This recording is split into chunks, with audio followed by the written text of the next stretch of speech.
Olá, sejam bem-vindas, sejam bem-vindos. Hoje a gente vai ter uma conversa sobre a Carta aos Gálatas, uma leitura orante. Eu sou Pedro Luiz. Eu sou Alexandre Ferreira. Muito bem, Alexandre, nós estamos aí em setembro, vamos datar bem o programa, né? Esse programa está sendo gravado em setembro, mais especificamente para que nós católicos no Brasil, o mês da Bíblia. E aí, então, a gente gostou da experiência de leitura orante que fizemos, um Alexio Divina que fizemos do profeta Oséias.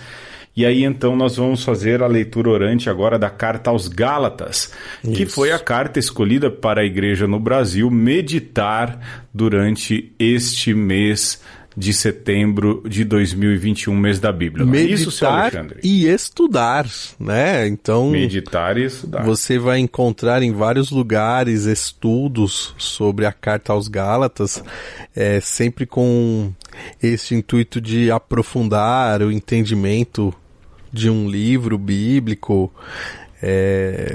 também um pouco para avivar aí o contato do cristão católico com as Sagradas Escrituras.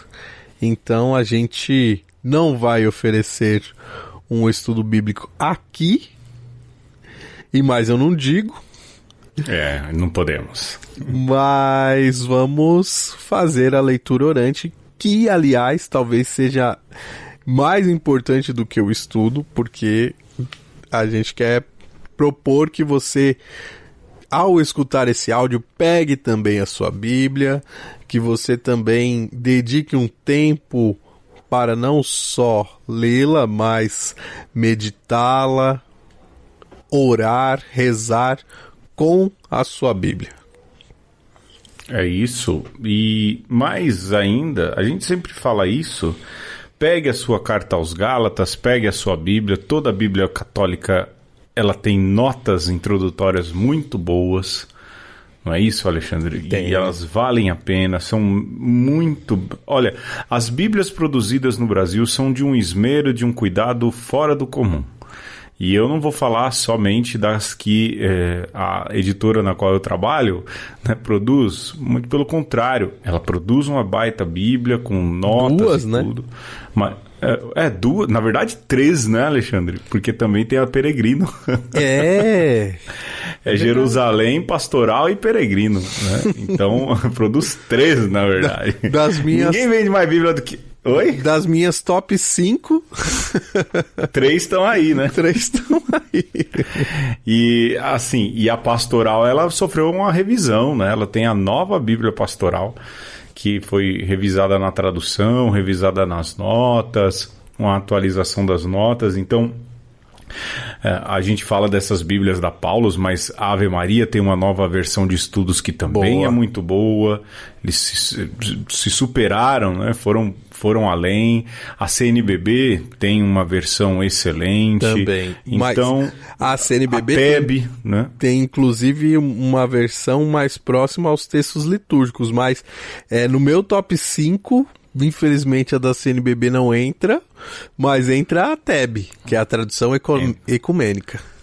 Ecumênica. E a TEB grande, viu, pessoal? Que tem notas para estudos. Aliás, se você quer saber de boas Bíblias para estudo, vai na Jerusalém, que você não erra, ou vai na TEB, ou vai também na do Peregrino, que ela é boa para estudar, tem as referências e tudo, e também pode ir nessa nova na Ave Maria de estudo, que são boas Bíblias para estudo.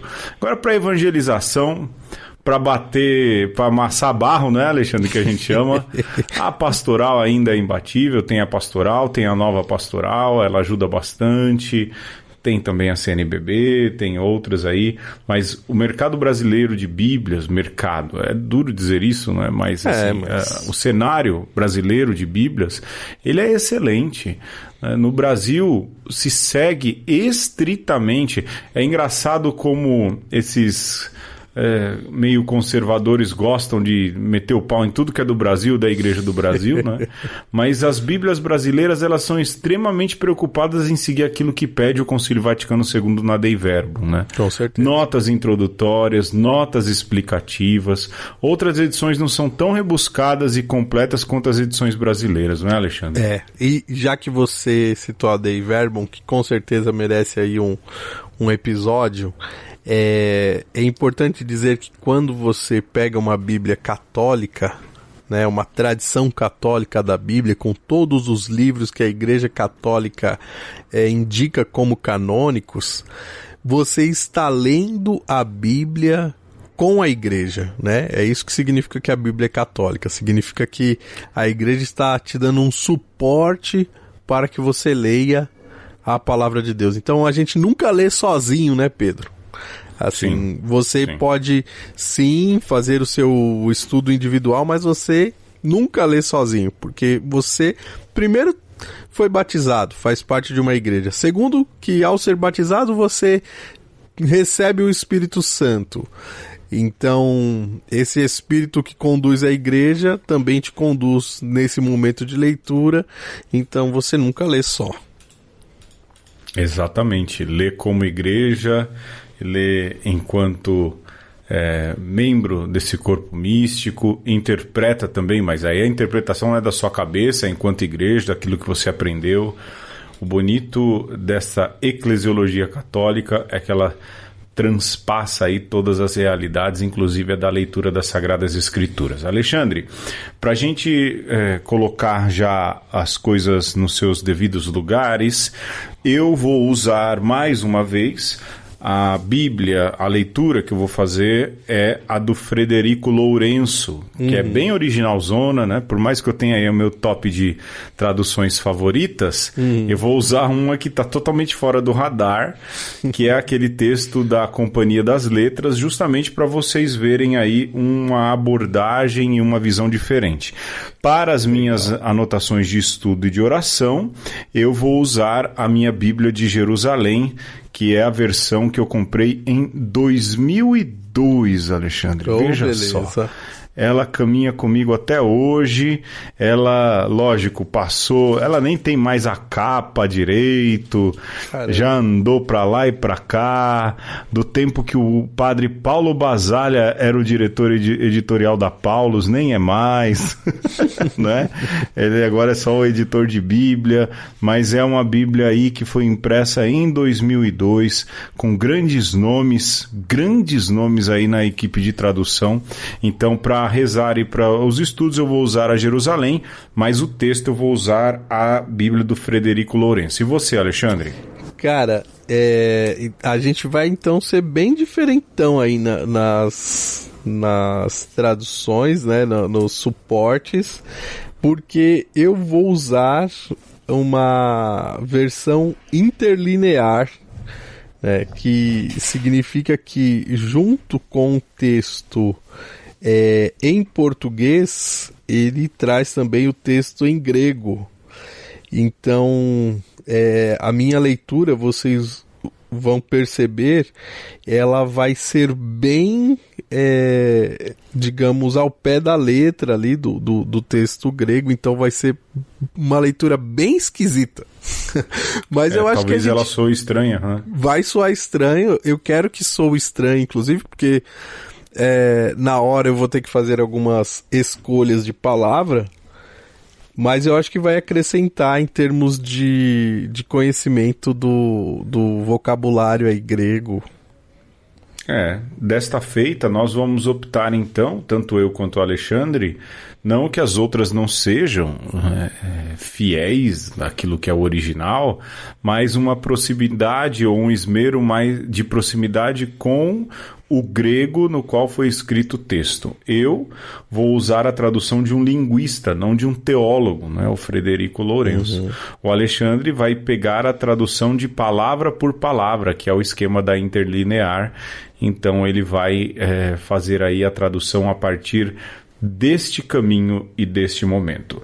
Essas coisas colocadas, Alexandre, nós vamos especificamente rezar o capítulo 6 da carta aos Gálatas, não é isso? Isso mesmo. E especificamente dos versículos de 1 a 10, não é isso? Perfeito. Então, nós começamos agora. A gente vai colocar uma musiquinha só para a gente se adentrar aí no espírito e vamos ouvir a minha leitura e o do Alexandre desse trecho a seguir.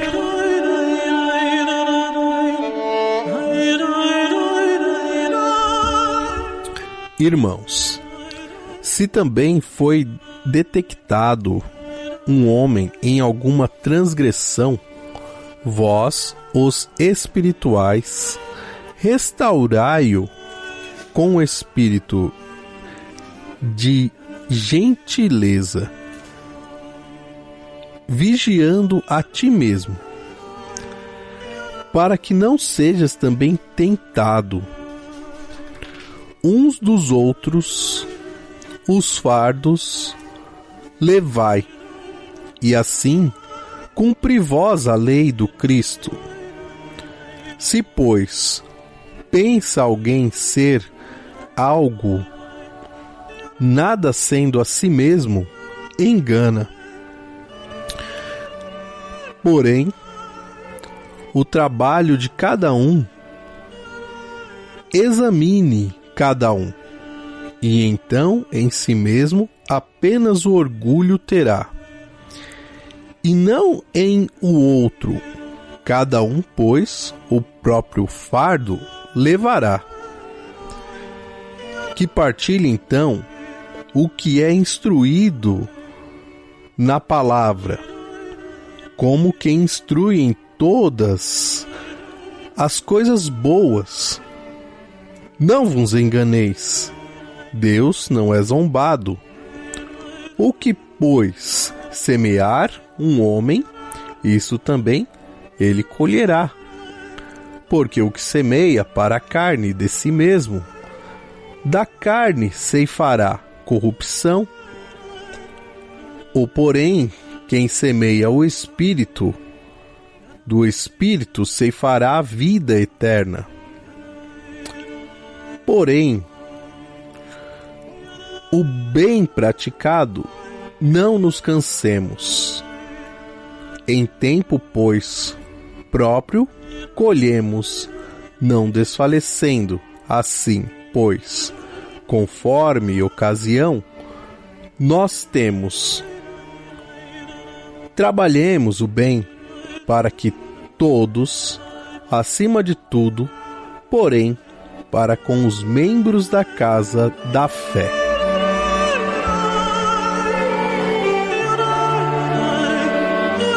Agora leio eu. Irmãos, se alguém for pego em algum passo em falso, vós, os espirituais, restabelecei esse irmão num espírito de gentileza, olhando para ti próprio, para que também tu não sejas tentado. Levai os fardos uns dos outros, e desse modo cumprireis plenamente a lei de Cristo. Se alguém pensa ser alguém, não sendo nada, ilude-se a si mesmo. Que a obra de cada um seja por si mesmo avaliada, e então terá apenas razão de vanglória em relação a si mesmo e não em relação ao outro. Cada um levará o seu próprio fardo.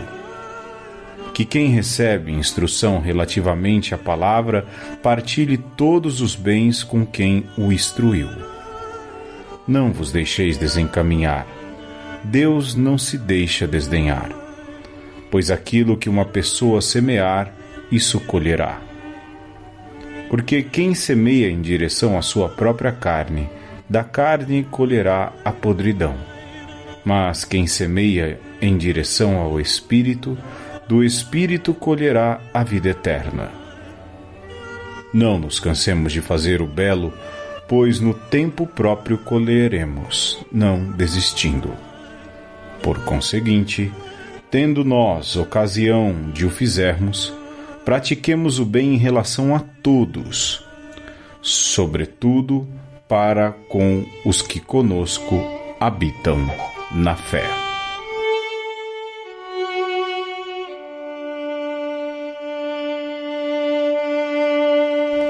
Nós escutamos, portanto, a leitura da palavra. O Alexandre fez a sua leitura, eu fiz a minha. Duas oportunidades, portanto, de entrarmos na palavra e fazermos a palavra também entrar em nós. E agora nós passamos para um outro passo, não é isso, Alexandre? Exatamente. Nós vamos para a meditação. Nós vamos trazer aquilo que sabemos do texto, podemos trazer as referências bíblicas, podemos trazer o contexto em que nós estamos vivendo e que essa carta nos fala diretamente, né? Enfim, mediamos a nossa vida com a palavra e mediamos, né, a palavra com o nosso entendimento. Isso que é meditar nesse caso. Eu acho que importante, antes de tudo, é a gente lembrar alguns detalhes que são a configuração da carta aos Gálatas. Se você ler com bastante atenção a carta escrita à comunidade da Galácia, ela é uma carta que tem uma ligação profunda, ou melhor dizendo, ela pode ser a gênese daquilo que depois vai ser desenvolvido por São Paulo Apóstolo na carta aos Romanos. É lógico que a carta aos Romanos, ela é o maior testamento do apóstolo São Paulo. A gente brinca até que se a carta aos Romanos é o doutorado, Gálatas é o mestrado, não é? Muito bom. O início do estudo, não é? Mas a carta aos Gálatas, ela tem algumas particularidades em relação às outras cartas. Mas é importante primeiro lembrar que ela é uma das cartas originais de Paulo. A gente tem a 1 Tessalonicenses, 1 e 2 Coríntios, Gálatas, Romanos, Filipenses e Filemon saíram originalmente da pena de Paulo. Isso sem sombra de dúvida, né? Sem sombra de dúvidas, não são coletâneas ou algo assim. A carta aos Gálatas, ela é uma carta escrita com Paulo um tanto quanto preocupado, nervoso, talvez não tão cordial quanto ele costuma ser nas outras cartas. E por quê? Porque ela é escrita em meio a uma necessidade de se resolver um problema.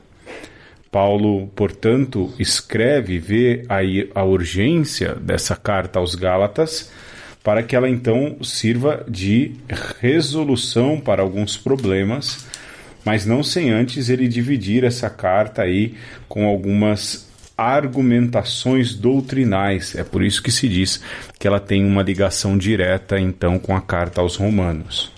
No entanto, esse trecho que nós lemos, muito rapidamente, Alexandre, sim, ele já é uma parte final.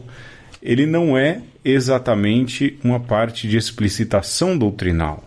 Ele tem um outro sentido dentro da carta, não é? Sim. Algumas coisas que me chamam a atenção, né, na carta como um todo, primeiro que a gente tem que entender Paulo no seu zelo apostólico, né? Então é uma carta de um pastor, de um evangelizador para uma comunidade que ele quer bem. Então, se ele carrega na tinta ou usa palavras talvez bastante fortes, né, sobretudo ali no começo da carta, é porque ele está sendo movido por esse ímpeto pastoral de cuidar da sua comunidade, de um povo que ele quer bem, né? Isso para mim é muito, muito marcante ao ler a carta.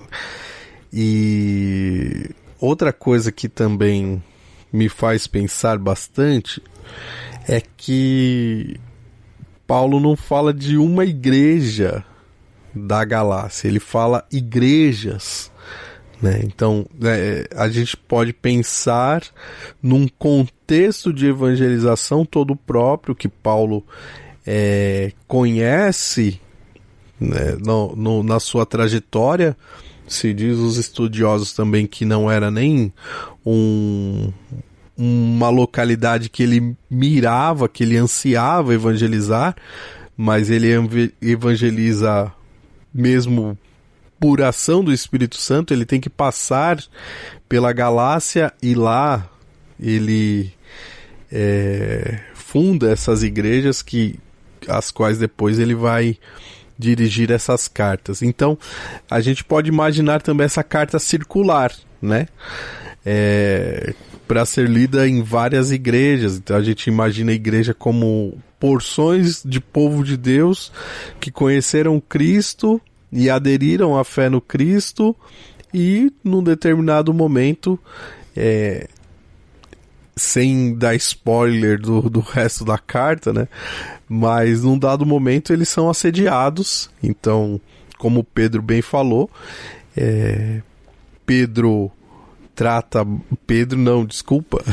como Pedro falou, Paulo trata de questões doutrinais, traz também todo aí um repertório do mundo judaico e da sua própria vida, né? Tem um relato testemunhal também, para poder, no final, que é exatamente esse trecho que nós estamos rezando hoje, dar alguns conselhos para essa comunidade, né? E não sei, Pedro, mas para mim, o que me chama bastante atenção é que esse final, ele destoa até bastante, né? Do resto da carta ou do começo da carta. Sim. Na verdade, eu acho que ele acaba se assemelhando mais a Paulo pastor. Porque eu acho ruim dizer isso, né? Mas há muitos Paulos, né? Você tem o Paulo filósofo, porque Paulo foi um exímio filósofo. O Alexandre pode falar mais sobre isso, mas ele vai falar isso em outro lugar, né? Em outra ocasião. Há um Paulo que é judeu também, há um Paulo que é cristão, há um Paulo que é trabalhador, fabricador de tendas, ou seja, um construtor, né? Um pedreiro quase. Mas há um Paulo também que é um exímio criador e fundador da teologia cristã, e um Paulo fundador de comunidades e um verdadeiro pastor do povo, que se assemelha ao bom pastor, que segue o exemplo do bom pastor. E eu tenho para mim que esse final da carta aos Gálatas revela Paulo com o seu coração mesmo de pastor, que primeiro dá aquela paulada, dá a bronca, chega junto, faz as argumentações, começa de maneira ríspida, mas termina assim de maneira muito cortês, com amor, dando recomendações. Mas é lógico, não é? Ele ainda no versículo 11, é que a gente não chega adiante, mas ele termina, não é, a carta novamente bravo, não é? E ele diz: vede com que letras grandes eu estou escrevendo e de próprio punho. Provavelmente é o primeiro cara a escrever com caps lock, não é, Alexandre? Porque a gente escreve com caps lock porque tá bravo, né? Porque tá gritando. Paulo diz aqui: vede com que letras grandes eu vos escrevo. E ele termina dizendo, não é? Não me molestem mais, ou seja, não me encham mais as paciências. É uma carta dura, mas que nessa hora revela a doçura, a questão do zelo de pastoreio do apóstolo, né? E ele coloca alguns preceitos importantes. Esse trecho que a gente leu são trechos que apresentam preceitos importantes para se seguir a Jesus Cristo, muito além só da questão doutrinal, né? Porque havia um problema ali de doutrina muito sério. Aliás, era o problema do cristianismo nascente em contato com as outras culturas sempre, né? Esse problema da circuncisão foi aí talvez a maior das contendas. Hoje em dia estão brigando se o rito o rito de Pio V é válido ou não, se o Concílio Vaticano II é válido ou não, né? Olha as brigas, né? Naquela época, se você faria mal ao corpo de alguém, de alguma maneira, era essa questão da circuncisão. É, né? Uma boa transposição que você fez aí. A igreja vem passando por essas aí. Mas eu tenho para mim que esse trecho revela isso, Alexandre. Essa porção de Paulo, pastor, fundador de comunidades, né? Sim. Pra gente já ir adentrando aí no texto, né? Nessa parte, digamos, mais próxima da letra, né? Não tanto do contexto. Para mim, assim, logo de cara, já me aquece o coração quando Paulo chama os Gálatas à mansidão, né? Não uma mansidão de você tem que acatar tudo que vem, né? Porque seria contraditório com o resto das coisas que ele fala e o que ele fala adiante. Mas essa mansidão de você, muito mais do que ficar preso nas contendas, você conseguir olhar as coisas de um ponto de vista que as contendas já não te afetem mais, né? Sim. Então, você pode até ser contundente na sua defesa do seu ponto de vista, mas você não pode perder a estribeira, né? Deixar aquilo que é importante de lado. E o curioso é que Paulo perde a estribeira nessa carta, né? Ou não, né? Ou assim, por ele se não tratar é mal de educado nem nada. Por se tratar de um escrito, a gente tem que entender talvez que seja também um recurso retórico para uma comunidade que precisava disso, né? Precisava de uma correção, né? Sim, e talvez fosse afeita a esse estilo de escrita, né? Uma outra coisa interessante no decorrer ainda dessa questão da mansidão é a recomendação que Paulo faz para que na comunidade eles sejam capazes de carregar o peso um do outro, né? Suportai-vos uns aos outros, em outra hora ele mesmo vai dizer, não é? Ou seja, sejam o apoio um para o outro, não deixe que o outro passe por dificuldades, por dores, por privações. Essa é tanto a essência do cristianismo, né, Alexandre? Ser suporte, estar perto, tentar cuidar. E às vezes a gente vê esse tipo de contenda hoje em dia, né? Retomando a questão das contendas aí odiernas, né? As brigas atuais que são por causa de rito e de missa, com milhares passando fome, com milhares nas ruas. Paulo já dizia isso, sejam capazes de suportar um ao outro, carregar o peso um do outro.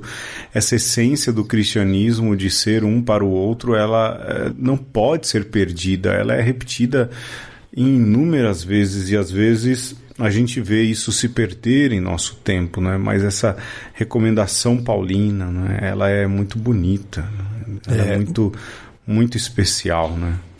E parece uma imagem bastante plástica, né?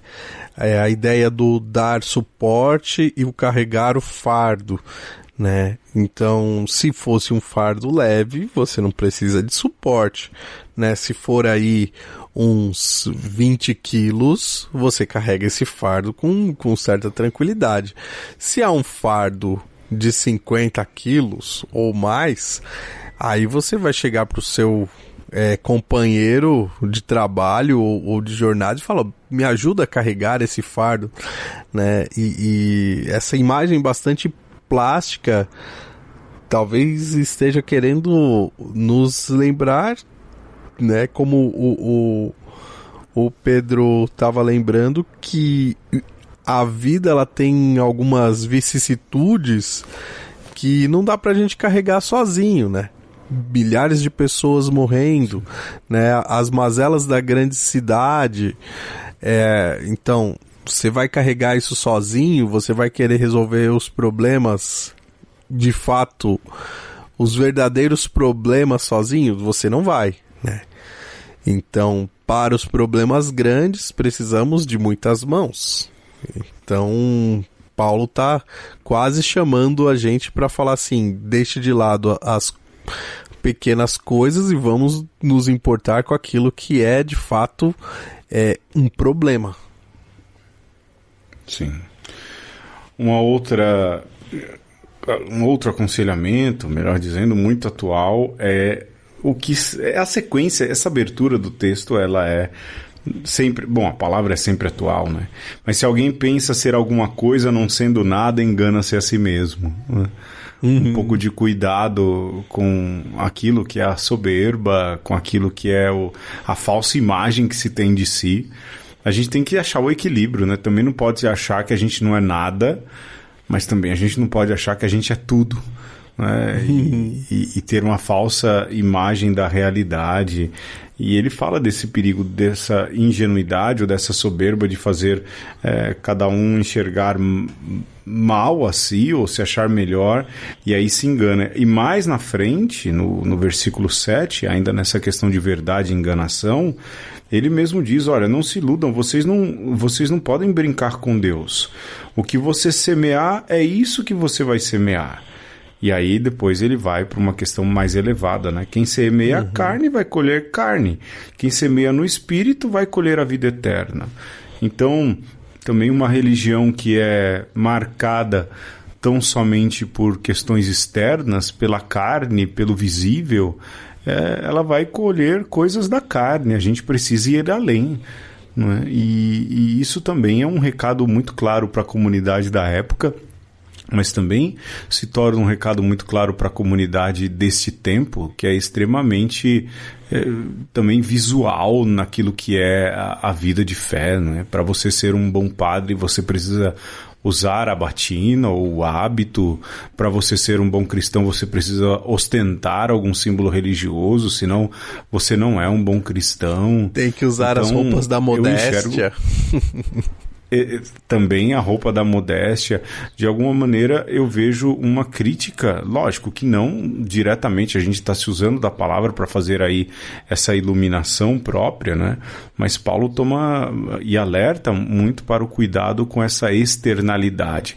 A gente acha carne, às vezes a gente acha que é só a questão carnal dos desejos, né? Daquilo que é a própria sexualidade, mas ela tem a ver também com aquilo que é tangente, não é? E a gente acha que fé é roupa, que é símbolo, e é muito mais do que isso, né? E Paulo alerta isso e diz: olha, não brinquem com Deus. Parece, Pedro, que assim fica muito evidente que Paulo está chamando os cristãos da Galácia a uma maturidade da fé, a um ser adulto. Um dos temas que perpassa toda a carta é a questão da lei. A gente não pode imaginar que Paulo, que foi criado na fé judaica, né, que tinha um apreço muito grande antes de se tornar cristão à Torá, que ele vai dizer assim: agora vocês rasguem aí o Antigo Testamento, que isso não vale mais nada. É uma leitura muito precipitada de se fazer de Paulo, né? Seja na carta aos Romanos, seja na carta aos Gálatas. Quando Paulo ressalta a graça, ele não está desdenhando da lei veterotestamentária, e inclusive assim ele faz porque o próprio Jesus também diz isso no Evangelho, né? Eu não vim destruir a lei, apagar nem que seja um iota, mas eu vim cumprir a lei. E aí Pedro fala lá no versículo 2 da lei de Cristo, que a gente pode... Paulo, né? Paulo, né? É que é difícil. Falar com Pedro e de Paulo, né? Falar com Pedro e de Paulo numa carta que Pedro é citado, o apóstolo. É muito difícil. Né? Mas Paulo, ele recorre a essa ideia da lei de Cristo, que entre tantas outras possibilidades de interpretação, podemos interpretar como o amar-vos uns aos outros, né? E se você coloca o amor ao próximo como a lei de Cristo, então você não pode se prender a questões legalistas. E aí a gente consegue entender bem, né, que Paulo está trazendo um novo olhar para aquilo que é a fé judaica, a fé que ele recebeu de seus pais, mas essa fé é olhada agora pelos olhos de Cristo. Então, Paulo, ele dá uma nova interpretação para a lei a partir da sua experiência de Cristo, assim como o próprio Cristo, Filho de Deus, ensinou os outros apóstolos a fazer, para que aqueles que assim vivem, os que vivem pela lei de Cristo, possam entender esse nada como algo positivo, né? Então você não coloca o seu título na frente, o seu sobrenome na frente, o cargo que você ocupa na frente, porque isso é enganar-se a si mesmo. Então, se alguém perguntar para você o que você é, você tem que responder com muita tranquilidade: eu não sou nada, né? Se você tem essa liberdade, se você já assumiu essa maturidade espiritual, você não se engana e automaticamente você pode deixar que essa lei de Cristo, que é o amor, resplandeça na sua vida, né? Paulo tem sempre também essa preocupação, não é, Alexandre? E, assim, há uma questão de uma espiritualidade cristã que é construída por Paulo. Eu sei que parece até um tanto quanto arrogante dizer isso, mas Jesus deixa ali, pelo menos nos evangelhos, uma espiritualidade muito particular, da prática, de uma intimidade com o Pai. Mas quem começa a desenvolver essa espiritualidade cristã também é Paulo. Desenvolve a teologia. Há quem diga assim: Paulo é o autor do cristianismo. Na verdade, Deus se utilizou de Paulo para esquematizar muita coisa, não é? E nesse sentido vai criando uma teologia espiritual também, né? Eu acho, Pedro, que Paulo, ele sedimenta, né? Porque uma boa parte do Novo Testamento é composta pelos escritos paulinos ou de sua escola, né? Sim. Agora, quando você vai ler, como por exemplo essa ideia da lei de Cristo, que é o amor ao próximo, isso também conversa muito com a escola joanina, né? Sim. Então você que é um evangelho tardio já, né?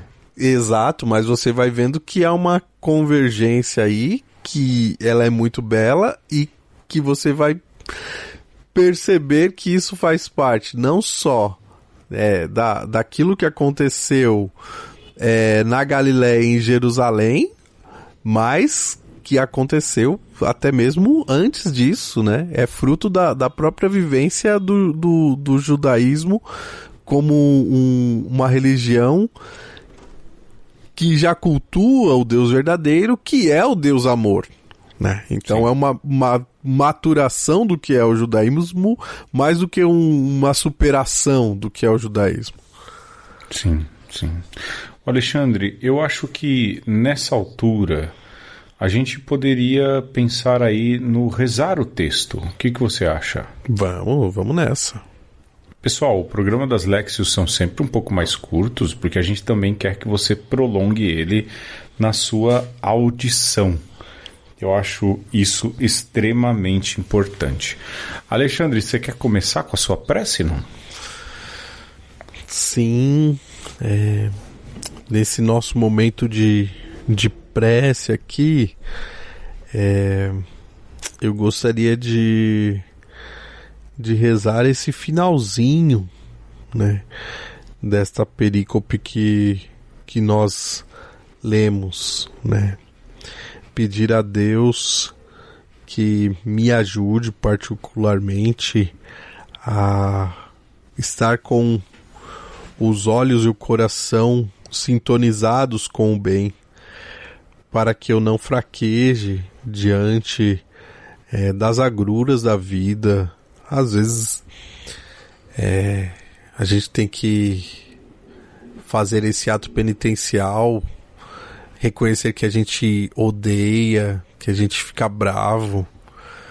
E então, nessa noite em que nós gravamos, eu peço a Deus que ajude a tirar esses pensamentos ruins do meu coração, né? Que eu possa sintonizar o bem, que eu possa me fortalecer naquilo que é a experiência primeira do amor de Deus, que eu reconheça esse nada que eu sou e que o ego ferido não seja empecilho para que eu transpareça e frutifique no amor de Deus.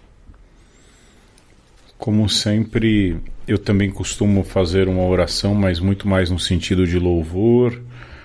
E aqui vou fazer uma oração de louvor na contrariedade, né?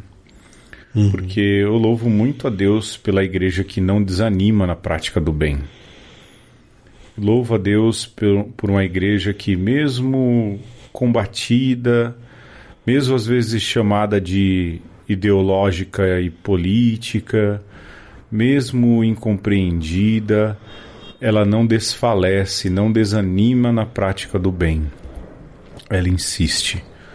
A cada manhã, uma igreja que se levanta cansada, às vezes cheia de machucados das ofensas, mas ela continua e insiste na prática do bem. E mais ainda, de uma igreja que é samaritana, não porque ela quer, e a samaritanidade da igreja, ela é bonita por isso, porque diferente do que Paulo diz, fala de uma colheita. A igreja que é samaritana, que às vezes se esborracha, se suja, ela não quer nada em troca. O samaritano não esperava nada em troca e dava até do próprio bolso para que o bem acontecesse. Eu louvo a Deus por essa igreja. Eu louvo a Deus pelo Papa Francisco, que às vezes é atacado por todos os lados, de todos os jeitos, porque quer viver essa lei do amor, porque quer resplandecer Cristo através do amor, da caridade, da acolhida, e muitas vezes é também crucificado, maltratado, e eu louvo a Deus porque ele não desanima, porque não desfalece, e mais do que isso, ele pensa na salvação da igreja e no que a igreja vai apresentar, e ele sabe que são os frutos da caridade, da bondade, que serão perguntados pelo Senhor no seu tempo. Eu louvo a Deus, porque é uma igreja que cuida da carne do que sofre e semeia no espírito o bem que faz. Eu louvo a Deus por essa igreja, capaz de não se cansar, capaz de, mesmo com seus erros e dificuldades, ainda continuar fazendo bem e colhendo e plantando, melhor dizendo, o bem do nosso coração e plantando bem no coração dos outros. Amém. Amém. Então nós vamos agora para a última etapa da leitura orante, que é a contemplação. Então nós não nos delongamos aqui em avisos finais, né? simplesmente recordamos isso. Muito obrigado por estar conosco até aqui. Obrigado por nos ajudar a fazer este projeto que é Uma Conversa se tornar realidade. Nós louvamos a Deus também por cada um de vocês que escutam e que colaboram para que outras pessoas conheçam este podcast. Se você ficou curioso para saber mais sobre a carta aos Gálatas, a recomendação que nós damos é: procure um dos nossos patrões, ou se torne você também um patrão do Uma Conversa. Qualquer quantia, é só entrar lá no nosso link do Apoia-se, e nós estamos preparando um material bem especial também nesse mês de setembro para aqueles que fazem parte desse grupo de apoiadores. Dito isso, com muita liberdade, com muita tranquilidade, também te convidando a fazer a sua própria oração, mas acima de tudo olhando para aquilo que o texto te inspirou, uma palavra, uma frase. Eu te convido agora a deter-se a isso, aquilo que Paulo, o apóstolo dos gentios, te inspira nesse momento de oração. Então, pega essa palavra, silencia, se puder, pare por alguns minutos, e nessa música que vai agora com você mais um tempo até que esse episódio termine, deixe que este sentimento, que esse pensamento encontre um assento, um lugar especial no seu coração e na sua vida. Até semana que vem.